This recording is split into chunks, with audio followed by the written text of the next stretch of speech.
Student activist Kanya Cekeshe has been in Leeuwkop prison since December 2017. He was sentenced to 8 years in jail for public violence and malicious damage to property during the Fees Must Fall protests. Cekeshe has been denied bail despite having no prior criminal history. This week, Cekeshe was hospitalized over an issue relating to his mental health. As you saw earlier, students from the University of Cape Town and the University of the Western Cape have marched to Parliament to plead the imprisoned activists' case. Stanley Malemacha, an attorney from Right to Protest, joins me to talk about this particular case. So Stanley, thank you so much for coming through. And you're joining us, of course, because you are part of, your organization is one of several organizations that have signed a petition. In fact, at my count, I think I saw 9 organizations that include yourselves, but also Section 27 and others, and also the names of Tulima Donsela, Dia Homoseneke, Firoz Kachalia, Bishop Josie Yoka, among the names that are there, Kenneth Kramer, Ibrahim Fakir. Why should Kanya Cekeshe be released? Kanya, you know, just to give a little bit of context, we all understand that when we exercise our constitutional right to protest, we have to be peaceful and we have to be unarmed. And failure to do so, then we lose the protection of the Constitution. That we do acknowledge. So that's why I want to start that we are not condoning what has happened. The charges that he was convicted for. But what we are saying actually is that can you try to look at the context at which this offense has occurred? He was merely exercising a right which is a matter of last resort when black students have been saying to the government, we cannot afford access to education. We are pleading with you. There's been roundtables on this discussion.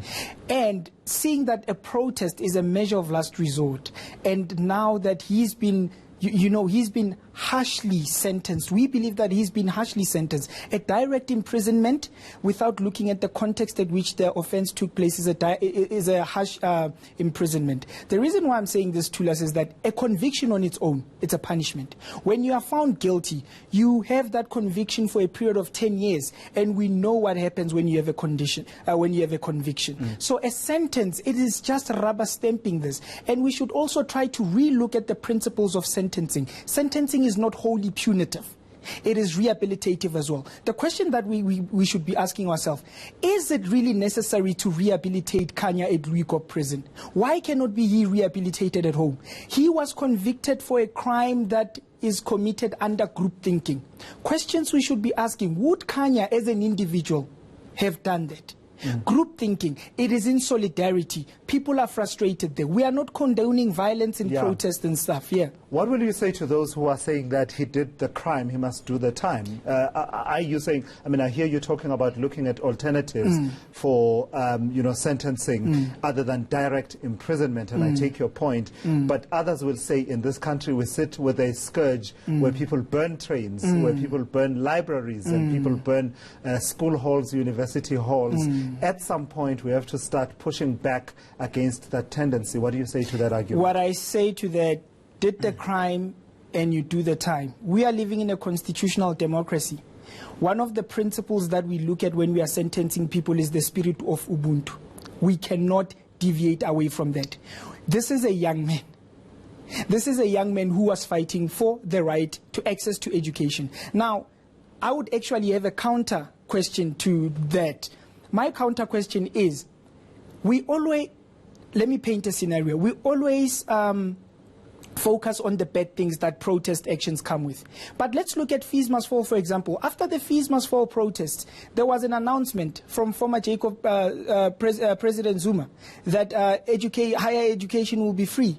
There was also an announcement by the Department of Higher Education that there's been 1 million grant that will be able to be put in to try and alleviate these issues, right? So right now that we have those, that is the best thing that the Fees Must Fall has brought up. So why severely punish this person that has healed. The movement has yielded a very positive But result. what for you would represent society's disapproval of violent protests and the destruction of property, including, of course, in this particular case, being a police vehicle, which, if you think about it, is not without consequence, right? I mean, this is a police vehicle. It means that it on any given day, it is needed to serve the public good elsewhere, and burning it therefore has ripple effects. Yeah.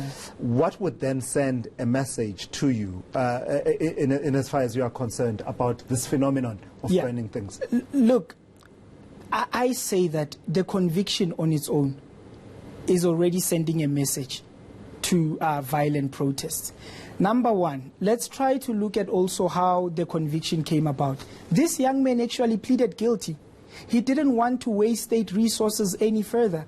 And when you plead guilty, one of the considerations that are there is that the sentence might be lenient. There's a plea bargain between you and the state. So I'm saying the conviction on its own. Direct imprisonment. I mean, look at the situation that this young man is going through now. He has been hospitalized.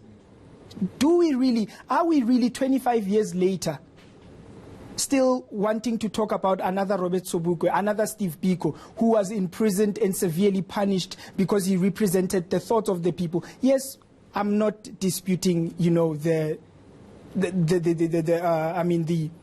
offense. Yeah. I'm not talking about that. Yeah. But also, what we need to consider, I think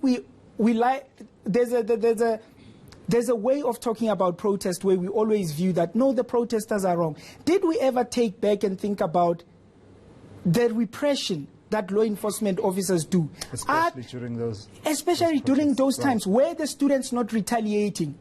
Okay. I mean, if it's a retaliation, then it might have been overboard. Yeah. Stanley, thank you so much for coming through. I appreciate your insights and, of course, making the case there for the release of Kanya Cekeshe. Certainly, there's something to be questioned at the very least around the issues to do with that particular sentence, but also, of course, in the context of a country such as ours, with the kind of protests that we see from time to time. Certainly worth the debate there. Stanley Madimeja, attorney at Right to Protest Project.